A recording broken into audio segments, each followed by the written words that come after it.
Okay, shfanpanim, bubot and bubim, chmadmadim, umetukim. You didn't understand the word, did you? Unless, of course, you're an Israeli. Okay. A few days ago, I posted a video and I asked for your opinions regarding the question in the video. The question was this: the narcissist is perfectly capable of applying cold empathy to other people. He is capable of analyzing other people, spotting their vulnerabilities, and homing in onto these vulnerabilities, taking advantage of them, leveraging them.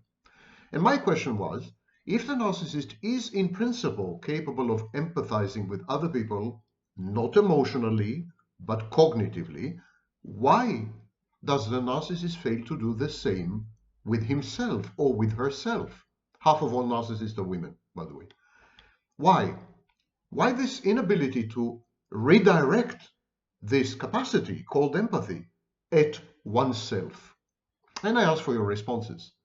To my utter shock, amazement, and I'll tell you a secret, delight, I've received well over 400 responses via YouTube comments, by email, and a few via carrier pigeons, which I promptly ate. Now, what I'm going to do is I want to give equal weight and equal representation to everyone who is bothered to respond. What I'm going to do, I'm going to release a series of videos over time. The first one will be today.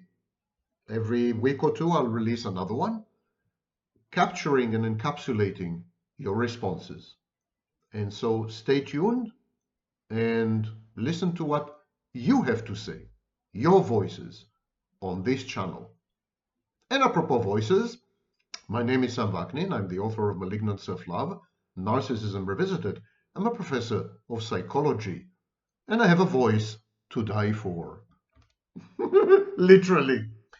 Okay, let's see what it is. The first response via email. This is my answer to your question that you posed on YouTube today.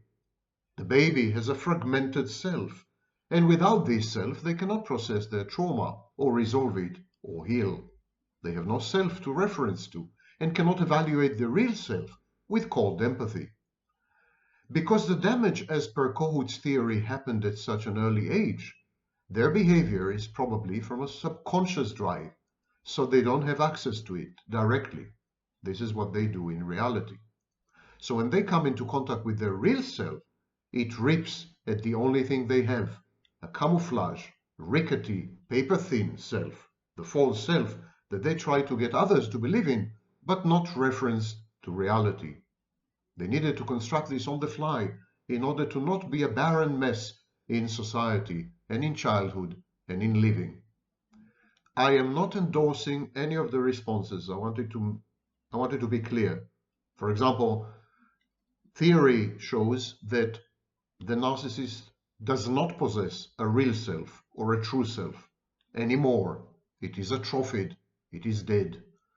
There are a few other inaccuracies in your responses, but I'm going to give you a voice uncensored. The author continues, to turn cold empathy on themselves would cause enormous dissonance. It would be themselves ripping at the false self, the flimsy and insufficient construct that they constructed, and that would be terrifying, as you have said many times in the past. Because once you rip it off, there is nothing else. Maybe they just might see the bad things, but they are seeing it without a self. My analogy being that the NPD arrives at preschool or socialization process like a tortoise born without a shell, surrounded by many normal turtles, and constructs something that looks like a shell because it has to live among the other turtles.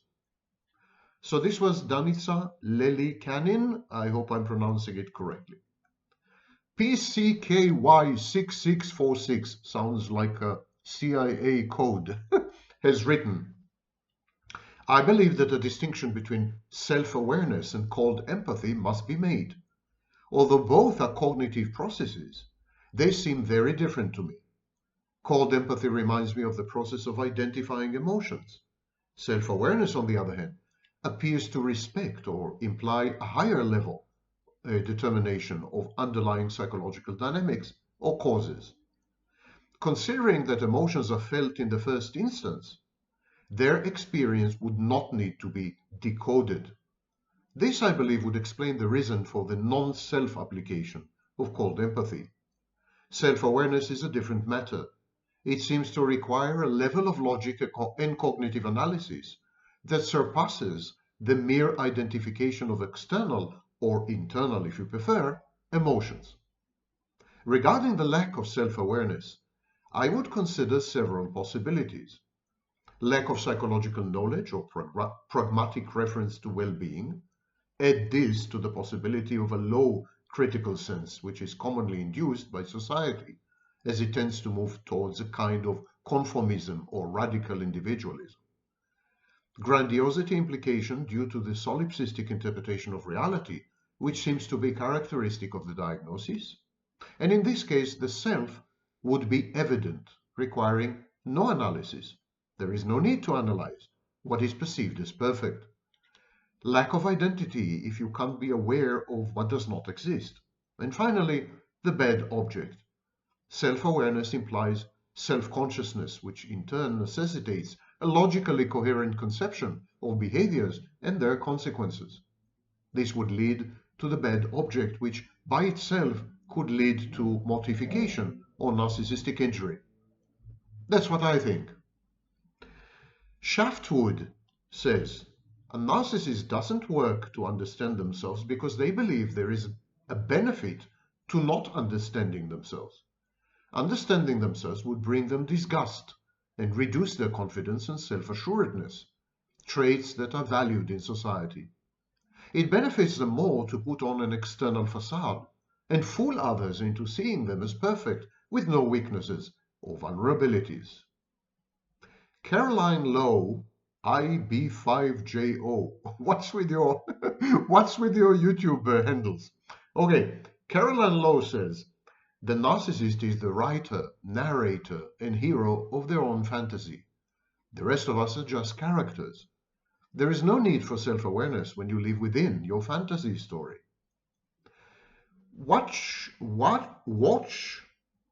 Who say has this to say. I'm a mechanic by trade. One of the fundamentals when troubleshooting is to zoom out, identify where the problem is, and zoom in to that circuit. For example, you inspect the system as a whole and see everything is functioning except the motor. So you zoom in on the motor's circuit to find the issue. Since everything else is working, you wouldn't check to see if the whole system is getting power. It would be a waste of time. You know it because everything else is working. I believe the narcissist starts to troubleshoot the world from a place of knowing that they are not the problem or even share any of the blame.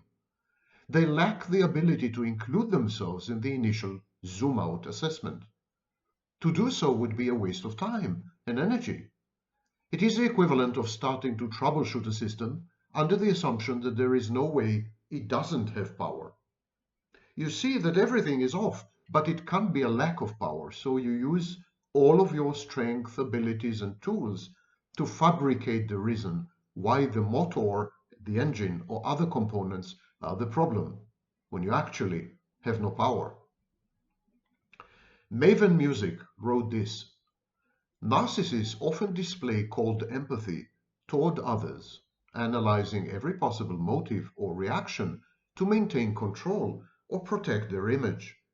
But when it comes to themselves, that same analytical lens shuts down. They don't explore a range of internal motivations or question their behaviors.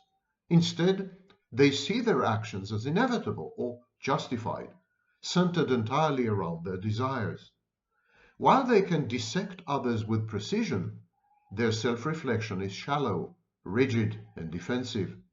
This lack of inward complexity prevents them from recognizing their own contradictions or flaws. They don't consider alternative perspectives about themselves because doing so would threaten their carefully constructed self-image. As a result, they avoid true accountability and they repeat harmful patterns. Their world becomes a closed loop, hypervigilant towards others but emotionally blind to themselves. It's not that they cannot analyze, it's that they refuse to turn that depth inward, where it might force them to face uncomfortable truths. Marina Carrasco 8672, of course, has this to add. They're empty vessels. They use their cold empathy as a tool to get what they want from other people, as if pushing buttons.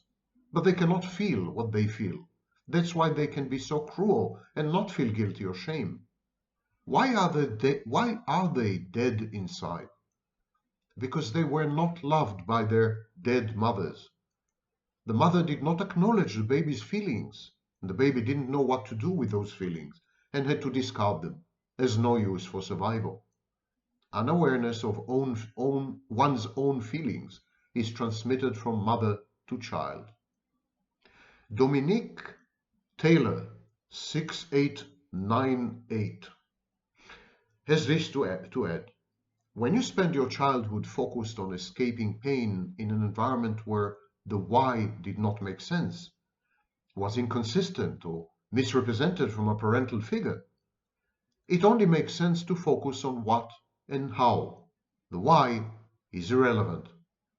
Imagine growing in an environment where instead of encouragement, punishment was the driving factor. An invisible boundary was drawn around how you were expected to behave and exist as a child. The boundary constantly shifted and morphed. You couldn't see it, and the only way you knew where it was to run into it. Running into it, getting your ass beat either at home or with your father and out in the hostile world you grew up in. This was my childhood. I'm almost 40 years old, and I'm just now kind of grasping the concept of why. Ron Wright 9677 said this. In response to this question, I picture someone on a shore using a rock to smash open seashells for food, and a bystander coming along and telling me, if only you took some time to process that rock into wafers, you could make AI chips with that. A brief puzzled yet friendly nod ensues, and then the smashing continues. Based on what I have learned from your lectures, the narcissist fails to use cold empathy on himself because it is unthinkable, meaning this is not even a thinkable conception to him. As you teach, narcissism is a post-traumatic response, so the idea of it being a response suggests to me that this is not a conscious tool that is employed mindfully, for lack of a better word, even though may be used masterfully by the narcissist. The narcissist's use of this cold empathy would be reactive, intuitive, and below reasoning. Cold empathy is a tool that the narcissist uses on introjects to buttress the shared fantasy and to obtain supply. Therefore, it is just not a thing that he would use on himself. The idea of using cold empathy for introspection also would imply a type of goal orientation that the narcissist is incapable of sustaining for any prolonged period of time unless he is also a psychopath. However, in my mind, the narcissist psychopath would likely think to himself, sure, perhaps I should work on myself, whatever that means, and this tool, method, or strategy might work on me, but it will certainly work on them, on the victims. So it's best to focus my limited efforts there, in the real fantasy world. There is no inward reflection because what is this inward thing that I'm supposed to be reflecting on? Do you mean this world in my head where you are? It reminds me of the adage that you cannot think your way out of a thinking box. There's nothing to do or that can be done there and no supply to be gleaned from it. So it's nonsensical to even try. As you have described the narcissist over so many videos I've watched on your channels thus far, I've come to picture the narcissist as having a constant looping soundtrack playing in his head of the song Love Food by Michael Mayer. The simple lyrics being, give me love food, give me love so that I can kill, give me love because I can kill. She's unreal. Thank you for sharing, Professor Vaknin, and for allowing us layfolk an opportunity to be Shoshanim and to listen in on these profoundly interesting and insightful lectures. I was not planning to respond, but at this point I have rewatched the video so many times and read some interesting comments, and that now I cannot get the subject out of my head. So here goes. Hope this is useful feedback for your experiment. Good luck with your seminar. Wish I were there. He's talking about the 3-day seminar, free seminar in Skopje, North Macedonia. You're all invited. All you have to do is send me an email on samvaknin@gmail.com. That's my name, samvaknin, one word, @gmail.com, and I will reserve a seat for you. Ellen Tichich 246 says, narcissists lack some self-awareness as a way to protect themselves from having to face their weaknesses, the consequences of their actions, or their imperfections. Being self-aware includes realizing, accepting that others are separate and that they have agency to act on their own accord. Complete self-awareness would defile the fantasy that they are perfect, all-knowing, and in complete control. They don't want others to question them about how their actions or words impact others. They shun accountability. Vegan Ven 2RA579. This all sounds like an NSA conspiracy. Okay, he has to say, not only is there no true self that can be grasped and analyzed, but there is no true self that can do the analysis. Only the false self is active, and the false self has no intrinsic interest in self-understanding since it's already perfect. Joel VF5SD. Joel, what's with you? What's wrong with you? Okay, Joel says, the conflagration and he means the confabulation, I think. The confabulation and delusion that the narcissist uses to replace and bury the self to begin with creates the blind spot. The fantasy is the only defense from mortification, so it is never questioned or examined. The imagination fighting acceptance at every truth skillfully honed since the childhood trauma of its inception. Tara Duval, thank God, no numbers. Tara Duval says, maternal mirroring of his emotions was completely absent, of the narcissist emotions. Yet, as a youngster, the narcissist had to study mom's psychology to get his or her needs met and protect himself simultaneously. Therefore, to reflect upon and interpret his own psychology would be like looking into a mirror and seeing nothing. In the same way, there was no mirroring when he was a child. That would be too immensely painful to cope with. So this defense mechanism keeps him looking outwards towards others. This enables him to maintain control, to get his needs met, to protect himself and keep shame at bay. Just one caveat, half of all narcissists are women.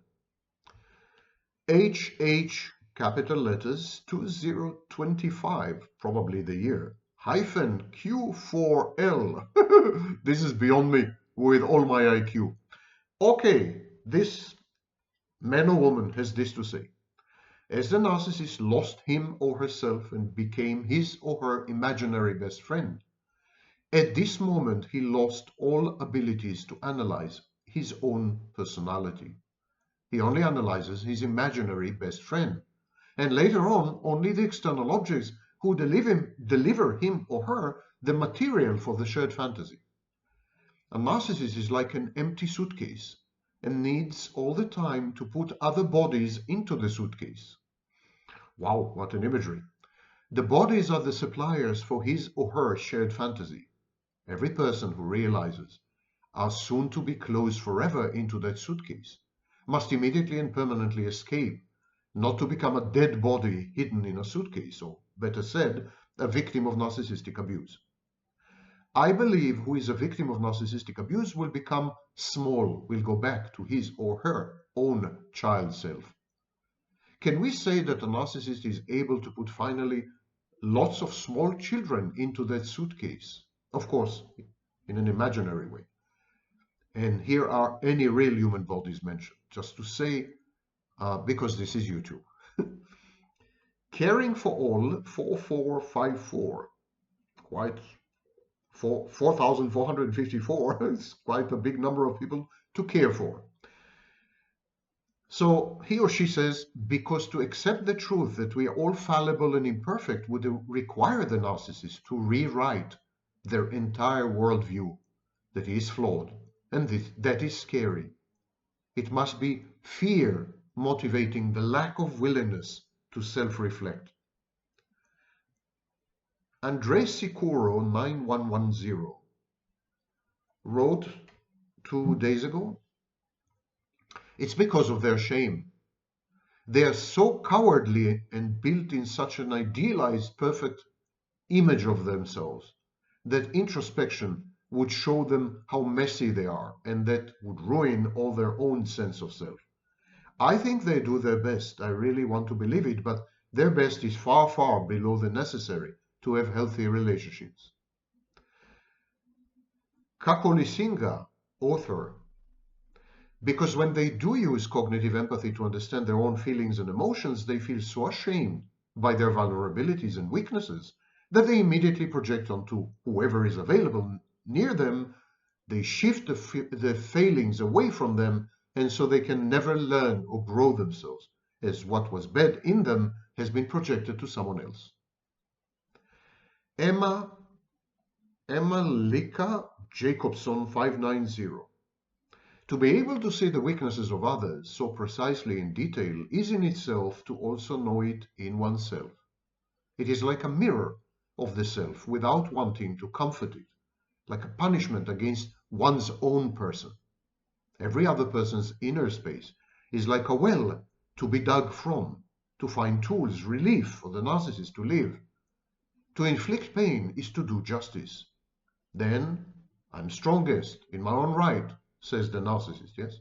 I'm capable, I'm intelligent, I'm successful, like a victory each time. You cannot endure to have that taken away from you. It feels too good. Areeit, A-A-R-R-E-E-I-I-T-T. Yes, sirree. I have a couple of ideas, and we'll have to use a few metaphors to get my point across. Number one, cold empathy is used to scan for weaknesses, not strengths. It has a negative focus. It wouldn't lead to self-compassion and growth or change, but to the voices of the harsh inner critic and collapse, so it is avoided. Number two, the false self is perfect, so any flaws would be quickly rationalized by defense mechanisms, like the vampire. Wounds heal quickly. Number three, sticking with the vampire myth, there is no reflection in the mirror. The empty core, the false self, is not a complete construct, it's a mirage. It's not fully functioning and therefore cannot be deconstructed by the self. Number four, fear. They know something is off. They're afraid that to accept one flaw could lead to another and then another, the house of cards. Number five, effort. Why put in the effort to change when you can make others dance to your tune, which confirms their superior intellect and is more fun? Laurie Brownlee commented, well, based on my recent observations in a hard-won and life-changing foray into a powerful shared fantasy, toxic relationship, and thanks to insights and info gleaned in my many hours with Professor Vaknin's lectures, mahalo, I saw that there was always a black and white thinking, a polarized reality that left no room for the heart of the middle path. This makes me think of that original wound where the young child had to choose between good mommy, bad mommy belief. It seems like in the absence of nuanced understanding, the pattern was set up to either be the winner or the loser, the dominant or the sub, in control or being controlled. To allow for reflections that could give them insight would force them to deal with a schism and would take away the only tool that they have used to cope these many years, which is avoiding any incoming information that forces them to see something anew. Seeing something new means not having known and not having been right all along. Lake Show 2481. You've touched upon it in multiple videos, and it took some time for my brain to digest what you were trying to communicate. But the narcissist has no ego. The shared fantasy is somehow centered around the victim, while simultaneously being all about the narcissist from what I've experienced. The way you have described the past is 100% accurate to experiences. Once a narcissist finds a victim or a partner that fits his specific needs in the shared fantasy, he then takes the corpse of his victims and animates them. He renders them dead and tricks himself into believing that he's interacting with a fully autonomous, consenting person. But in actuality, he's interacting with a version of himself that he projected onto the victim in the shared fantasy. He then experiences for the first time his self through someone else's point of view. By himself, the narcissist has no self. He is lost in a fantastic space where he may as well be God, just surrounded by his own creations as they have presented themselves. He can only remember his false self through shared fantasies. It's only when someone he values in one of his shared fantasies, his partner, acts out unexpectedly in a way that the fantasy cracks, and he has to do self-reflection with no self to reflect on. The narcissist has gaps. When the shared fantasy dies, so do most of the memories and experiences that the fantasy has created. Reflection is hard. Reflection can be painful. The narcissist has to face the consequences of his actions for the first time. Why beat yourself up in reflection when you can live freely in a shared fantasy that you have created from scratch? Or simply create a new one. The shared fantasy allows the narcissist to live out every single dream his mind desires. Losing key pieces of fantasies while still keeping the introjects in your head forever has to haunt the narcissist. But every time the narcissist stops to question his motives, he just falls into another shared fantasy along the way. And this time the fantasy is even bigger, greater, more perfect than the last one. This shared fantasy will be the one I always wanted, the narcissist tells himself. Without narcissistic injury or mortification, the narcissist almost has no reason to self-reflect. He is perfect as he is, after all. At least as long as he is able to maintain his shared fantasies. Some he values much more than others. Obviously, the narcissist uses the next great shared fantasy to destroy the other ones that didn't go his way. Prod by David Cody. Narcissists lack self-awareness by choice, not because they cannot be self-aware, but because the cost is too high. Even fleeting moments of insight are quickly reframed, rationalized, or repressed.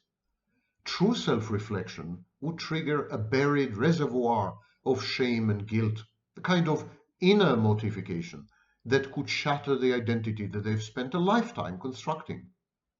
That identity is like an iron mask, once worn for protection but now fused to the face. It becomes both armor and prison.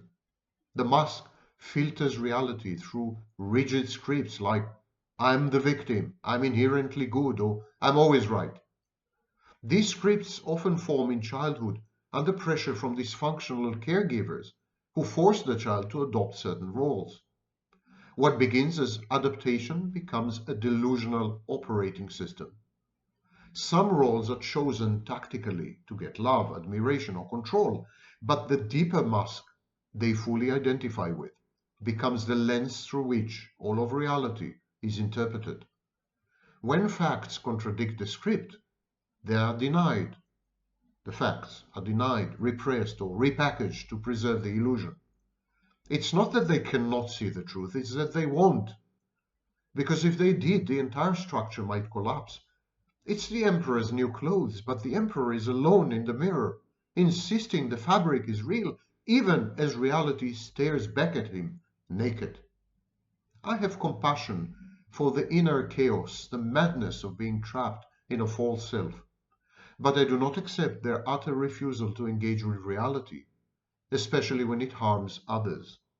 In protecting the false self, narcissists abandon the true self, along with the reality of who they are. Tatiana Meinhardt had this to say: they can't look within because the false self protects them. But what intrigues me most is this: if they had the capacity for true introspection, if they truly looked and applied their cold empathy to themselves, the fantasy would be destroyed, and they would reach the terrifying conclusion that there is no real person there to see. In other words, I'm nothing, I don't exist, and this is exactly what they're constantly running from. Ilker Kokams 6676. Narcissists often struggle to empathize with themselves due to a deep disconnect from their authentic emotions, stemming from a reliance on a false, idealized self-image that protects them from underlying insecurity and shame. This emotional avoidance makes it difficult for them to confront or validate vulnerable feelings. Their constant need for external validation further shifts focus away from internal reflection, while their underdeveloped emotional vocabulary limits their ability to recognize, articulate, or process their own experiences. Together, these factors prevent the development of true self-empathy and leave them emotionally estranged from their inner world. The frontiersmen 4388 augmented these responses by saying the narcissist fails to introspect owing to his grandiose false self, which also takes a great deal of effort to maintain. The narcissist thinks himself to be superior, often godlike and omnipotent, so in his mind he would view introspection as unnecessary, for he already knows himself perfectly. The narcissist also spends a lot of effort and energy on maintaining his false self. He is constantly scanning and using his cold empathy on others as a means of securing supply. His mental energy is totally directed towards reacting to his external environment. This is tiring work, and for all the purpose of assuring the narcissist. This is tiring work, and all of it for the purpose of assuring the narcissist that his false self is real. Therefore, it would seem doubtful that the narcissist would have the energy or the inclination to actually seriously and rigorously introspect. The narcissist only finds self-awareness through mortification. But when the narcissist is mortified, his false self is deactivated and he is exposed to the reservoir of shame from his childhood, which is when he first experienced mortification, which is the origin of the false self. So, as for the narcissist's experience of mortification, he is essentially in a borderline state, dysregulated, drowning in emotions, mourning who he is. He feels he is disintegrating. The point of the grandiose false self is to protect the narcissist against this experience of mortification. In conclusion, the narcissist would not introspect in a serious way because it could undermine his grandiosity, it could lead to the undoing and deactivation of the false self, it could result in potential mortification. Ironically, though the narcissist's cognitions serve to protect him from mortification, his repetition compulsion to engage in shared fantasies repeatedly expose him to situations where he is at risk of mortification. Self-awareness is never a gift the narcissist would willingly give himself. It would be a byproduct of failed relationships which were used to supply the chimera which his false self is. I compiled this response from notes to Professor Vaknin's videos. MT-TG4BT, a very common name in some countries. The ongoing trauma which creates a narcissist begins at such an early age that dissociation buries the true self, giving rise to the false, literal splitting of the identity self. Any attempt to seek flaws within oneself or understand illogical or self-detrimental behavior are met with the denial that there can be any such imperfection. Confabulations cover the gaps left by dissociative amnesia, and viewing the world through a fog is another layer of dissociative defense, although less dense than that which results in a full-on gap in memory. The narcissist can see their own actions in others and know at a subconscious level that what the cause is. However, the somatic experience of attempting true introspection is far too unpleasant and triggering to endure. The primitive defenses re-emerge and cover everything in a shadow too deep to feel through, much less see beyond. Dissociation and narcissism are the earliest applicable defenses that humans possess against pain, horror, and helplessness, so powerful that they feel as though they can destroy us. Never ever feel again anything which comes remotely close to that level of discomfort. Bury by any means that which bears even a hauntingly reminiscent bodily sensation of those earliest wounds. Grandeur 3796, an aptly named moniker, has this to say. Whenever the narcissist tries to step out of himself and have a third person or bird's eye view of his behaviors, his habits, his cold empathy does kick in, and he's able to immediately see all the problematic things that he does. The first layer of defense is the source of all answers and meaning, so to judge him with the same tools is wrong. He is too amazing and an enigma for anyone to comprehend, including himself. If he realizes his delusions, the second layer of defense, he attributes the bad behaviors to a bad person or a bad object inside, and suddenly devalues this person. But this person to him, this person is actually him. So this contradiction starts an automatic alarm system. This terrifies the narcissist as it brings him in touch with his original internal shame of being loved conditionally, only for performance and appearances. For a split second, the narcissist judged himself just as his parents did. The shame of not being seen and accepted for simply being, but rather judged for acting out and rebelling against the parents, or later society's scripts. This is an infinite loop that cannot be resolved. Every time the narcissist gets close to introspection, it's like touching a hot stove, and his pain is too overwhelming. Sage KJS21 has this sagacious thing to say. A narcissist will not become introspective and will not examine his or her own motives out of sheer denial. For them, denial is their best defense mechanism. If they don't see it, they don't have to face it. They don't have to confront it. They don't even have to acknowledge it. It's as if the problem never existed. In the end, a lack of self-awareness gives them the supposed permission they need to keep acting in such horrendous ways. Without that deeper self-awareness, they can justify pretty much any behavior they set out to justify, because they can always attach a false motive to the said behavior. Said, like said, S-A-I-D. Raphael 0654. In the case of a narcissist born out of trauma, they didn't receive affirmation from a primary caregiver, or worse, their inner critic internalized a sense of them being a bad object. On some level, they seem to then develop into schizoids at their core in order to become self-forgetful, dissociative, and block out trauma. But they suffer huge memory gaps and identity diffusion as a result, which they then fill in with confabulation. This could account for a large part of their lack of self-awareness. But then there's the overlay of their narcissistic false self on top of that, probably devised from a more unconscious and convoluted depth of their psyche. In any case, it's a reaction formation defense mechanism that asserts above all else that it's good enough, perfect, to try and further negate any vestigial pangs of shame, etc., that it cannot metabolize or heal.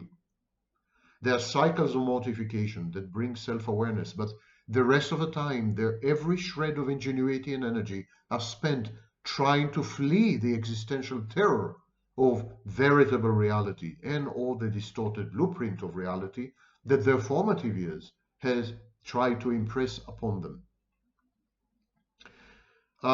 Venus T 4119. That is so exciting that you're asking our opinions. Indeed, I think so too. It would be nice to have more of those in the future. I can't promise, but I'll take it into account. Finally, her answer. That's a tough one. I'm still not entirely sure if I got it right, but my best guess is as follows. The narcissist's lack of introspection is utterly due to a mental disability that goes side by side with narcissism.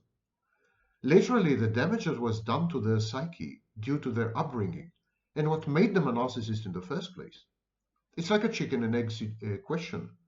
Do they lack introspection because they are narcissists, or are they narcissists because they lack introspection? One doesn't happen without the other. I think that some narcissists, the more intelligent ones, start to realize with time that there's something not quite healthy about their ways, and that their motives come from a dark place. But they shrug it off. They go into denial, refusing to think that they might be in the wrong. They can't be the victim of circumstances. They are the superior ones. Having faulty motives means having a faulty base, and they cannot admit cannot admit that even to themselves. Patrick Rodriguez, 7744. Input. The narcissist is like a blank coloring book where they seek others to paint a picture of who they are instead of securing or coloring in their own identity. They expect everyone to validate their existence and characteristics when they should be aware of themselves. There is no way to have a strong sense of self if you are always seeing yourself through other people's eyes. Feedback eventually informs them that they lack identity. This is why they suddenly become everything that you are when trying to impress. They pretend they are agreeable when in fact they're not. They just mirror you. They're never looking in the mirror at themselves, recognizing the good and the bad, and reconciling those honest truths that we all have to bear. Bua Kakgul apologizes for getting this wrong. 8165. I got the 8165 right. Hi to you. I would argue there are three reasons. No access to positive emotions. This will cripple the ability of forming memory and learning. Grandiose perception, I guess this is the one that you mentioned. Brain fog combines with negative affectivity. And lastly, there is no external for them. In this sense, they are in a continual state of introspection, but with different mechanisms. Thank you, Sam. You literally saved my life. Good luck. I'm happy I saved your life. Otherwise, you would not have commented. Laura Cox, 3856. For the narcissist to turn their cold empathy on themselves, to introspect, would necessitate acceptance of accountability for his or her own behavior. The narcissist cannot be held accountable, for to do so would involve acceptance of fault or partial fault. To accept fault is a threat to the narcissist's control. It suggests that the narcissist is culpable and should therefore change his behavior. The narcissist's behaviors are pathological. They are hardwired into the narcissist, so they cannot be changed. If the narcissist is culpable with flawed behavior, then this would result in cognitive dissonance, a clash between the view the narcissist has of himself and the reality that is demonstrated by his poor conduct. The narcissist views his behavior as warranted. If he is grandiose, then engaging in adultery was his wife's fault, as she wouldn't do what he wanted her to do sexually. If he has a victim mentality, then he was passed over for promotion at work because he is undervalued by his boss. To admit any fault would shatter whichever illusion the narcissist has created for himself. There can be no introspection without emotional empathy, remorse, or compassion for others. Therefore, it follows that the narcissist could not introspect, even had he wanted to. The narcissist is designed to maintain control over others and to harvest narcissistic supply. If he is accountable for his actions, this would slow the process. Without remorse, without accountability, the narcissist is able to attain what he needs in the moment, every moment. W. Beard with a Y, 1540. Professor Vaknin, I thank you for your lectures. I hope the following answer to your question won't make you think that I only wasted my time listening to them, or wasted my time making them. For the narcissist to be able to idealize someone, which he tries to do to others occasionally, and to himself incessantly, Denial of reality must take the place of its spontaneous observation, so that projection of imaginary goodness may be in effect, providing its object, which might be himself or others, with the appearance or meaning required to satisfy his needs of said goodness. Therefore, when he tries to understand someone, idealization cannot be happening. And since he won't stop self-idealizing, he cannot self-inspect.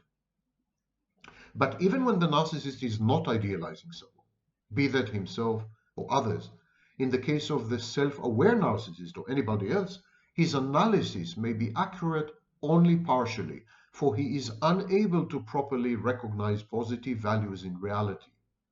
When faced with positive value in others, the narcissist will either feel threatened by it and then perceive it as a vice which enhances his own goodness, or see in it a possibility to realize his ever sought after imaginary goodness by projecting it onto them, and only then be able to feel there's a positive value in them.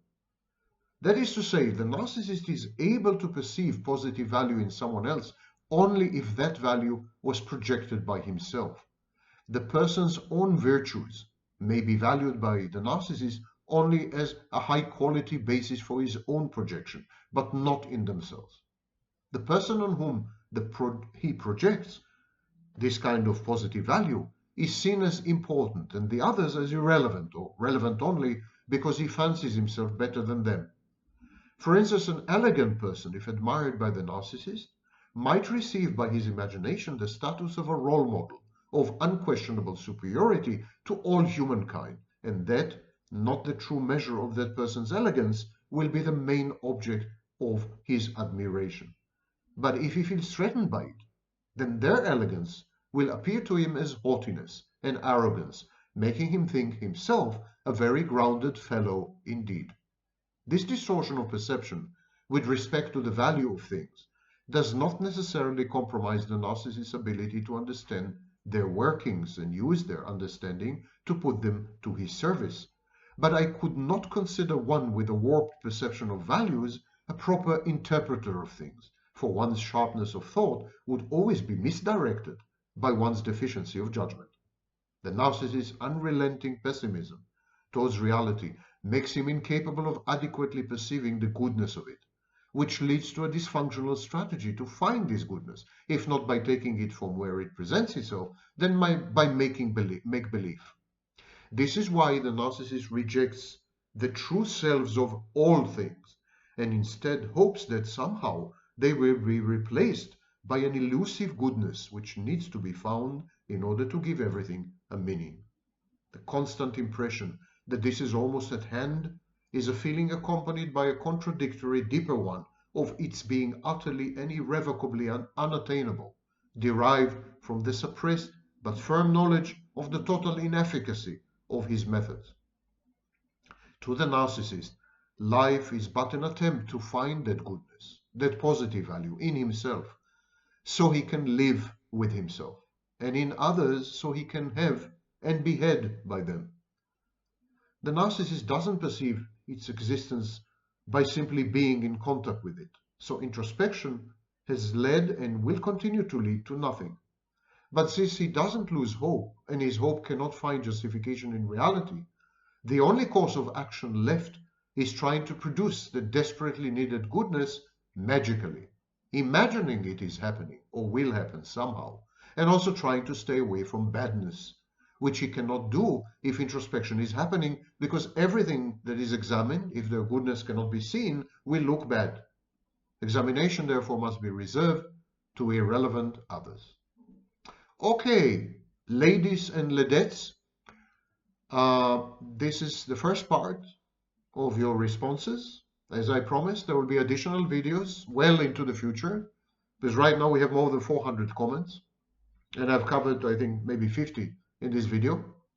You can imagine we're looking at another 6 to 10 videos.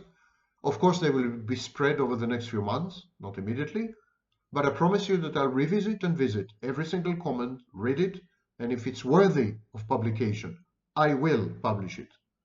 Thank you very much for responding, and I value your input, as you see, And yeah, maybe I will make a habit of it to ask for your opinion on a variety of conundrums that even I cannot find the answer to. One last thing. I was almost at the end. The free seminar, 3 days in one of the most beautiful cities in Europe, Skopje in North Macedonia. Seminar is free. Don't miss the chance. Write an email to me, samvaknin@gmail.com. I'll reserve a seat for you. And we will have 4 days of fun together.